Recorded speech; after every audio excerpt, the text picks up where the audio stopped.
Assalamualaikum warahmatullahi wabarakatuh. Kami dari kelompok 5 akan membahas tentang tinjauan konselor.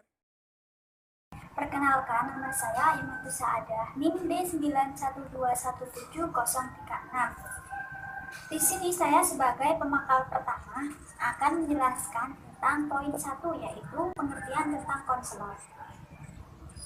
Konselor adalah orang yang mempunyai keahlian dalam bidang konseling. Konselor bergerak terutama dalam bidang pendidikan, tetapi juga merambah pada bidang industri, organisasi, penanganan korban bencana, dan konseling secara umum di dalam masyarakat. Adapun konselor pada semula disebut sebagai guru bimbingan penyuluhan atau guru BP. Kemudian seiring dengan berjalannya waktu, istilah tersebut berubah nama menjadi guru BK atau guru bimbingan konseling.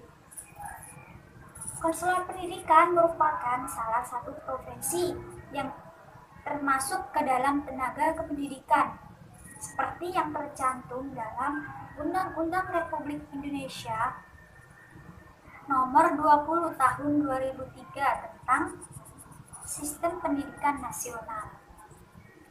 Kemudian, guru pembimbing berhubungan erat dengan adanya proses bimbingan. Guru pembimbing terdiri dari dua kata, yaitu guru dan pembimbing. Kemudian, guru sendiri diartikan sebagai orang yang pekerjaannya mengajar dan dimaknai sebagai tugas profesi. Jadi, pembimbing merupakan orang yang melakukan proses bimbingan. Sedangkan arti bimbingan itu sendiri adalah proses pemberian bantuan kepada murid atau peserta didik dengan memperhatikan murid itu sebagai makhluk sosial, serta memperhatikan adanya perbedaan-perbedaan yang dimiliki oleh setiap murid tersebut. Jadi, pengertian atau kesimpulan dari guru bimbingan konseling adalah seorang guru yang bertugas memberi bantuan psikologi dan kemanusiaan secara ilmiah dan profesional, sehingga guru BK tersebut harus berusaha menciptakan komunikasi yang baik dengan siswa dalam menghadapi masalah-masalah atau tantangan hidup yang dimiliki oleh setiap siswa yang ada di sekolah. Saya, Wahyu Endah Widayanti, NIM D0121703032 akan menjelaskan tentang syarat-syarat menjadi konselor dan fungsi konselor. Syarat-syarat konselor. Dalam menjabat suatu profesi, maka seseorang haruslah mempunyai persyaratan tertentu, tidak terkecuali dengan konselor. Syarat-syarat menjadi konselor menurut Winkel,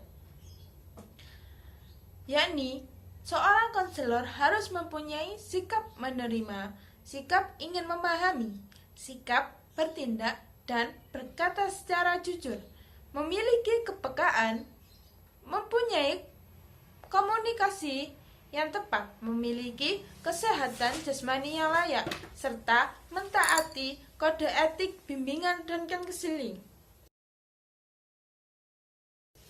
Sedangkan menurut Walgito, syarat-syarat menjadi konselor yakni 1. Seorang pembimbing haruslah mempunyai pengetahuan yang cukup luas baik dari segi teori maupun segi praktek.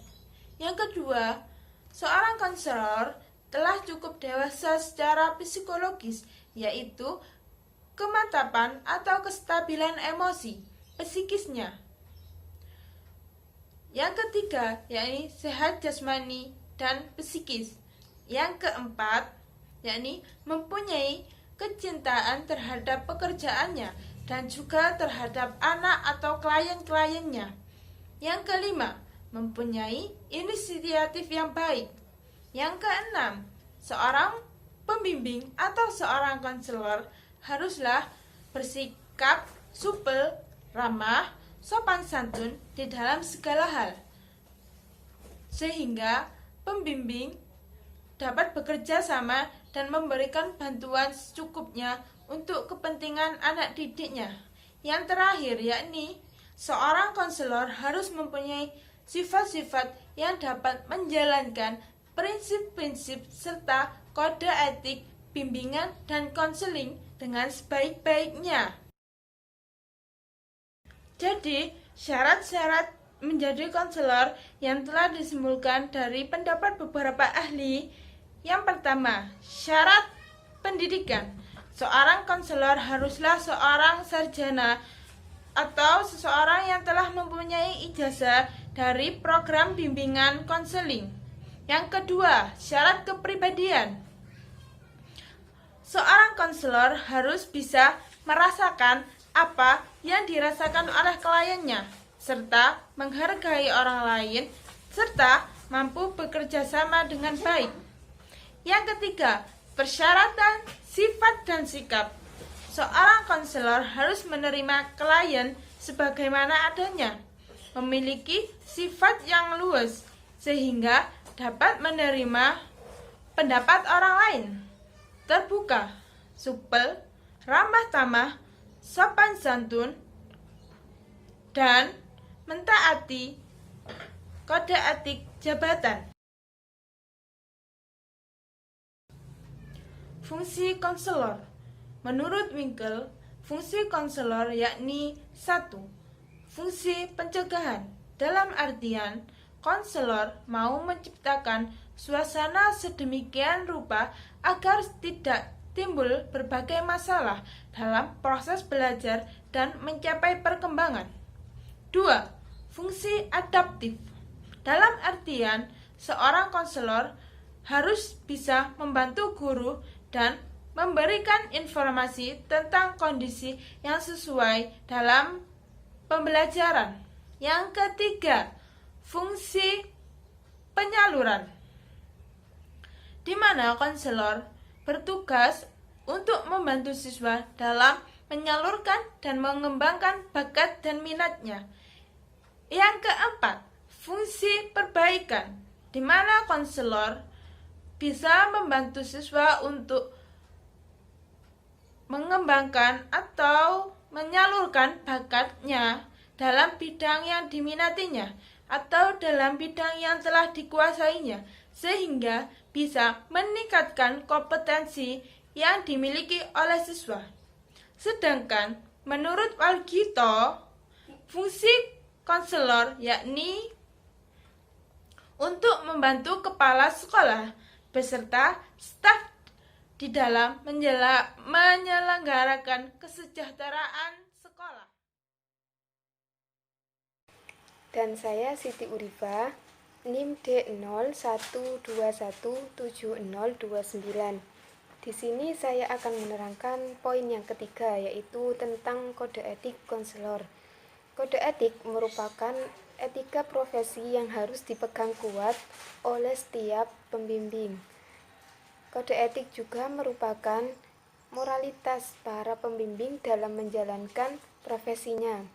Kode etik yang dimaksud di sini yaitu ketentuan atau peraturan yang harus ditaati oleh siapa saja yang berkecimpung dalam bidang pembimbingan atau penyuluhan demi untuk kebaikan.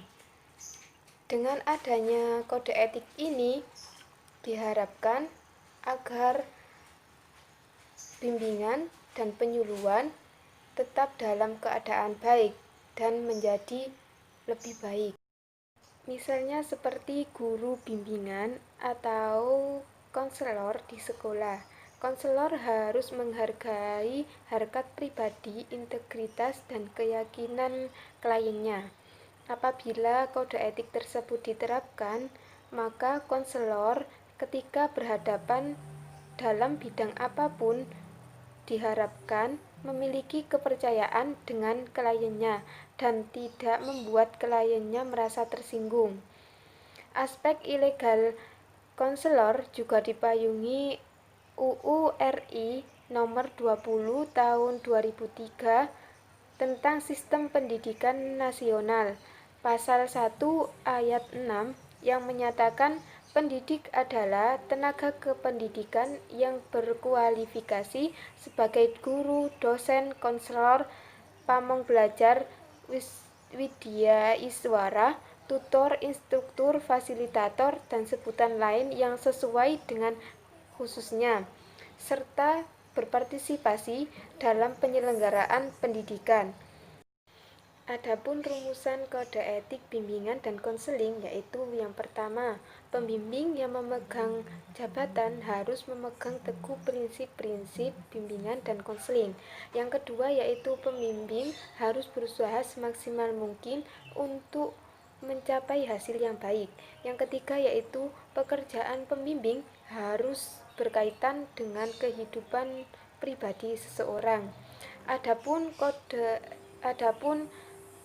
landasan atau dasar kode etik pembimbing yaitu yang pertama Pancasila, mengingat bahwa profesi penyuluhan merupakan usaha layanan terhadap sesama manusia dalam rangka ikut membina warga negara yang bertanggung jawab.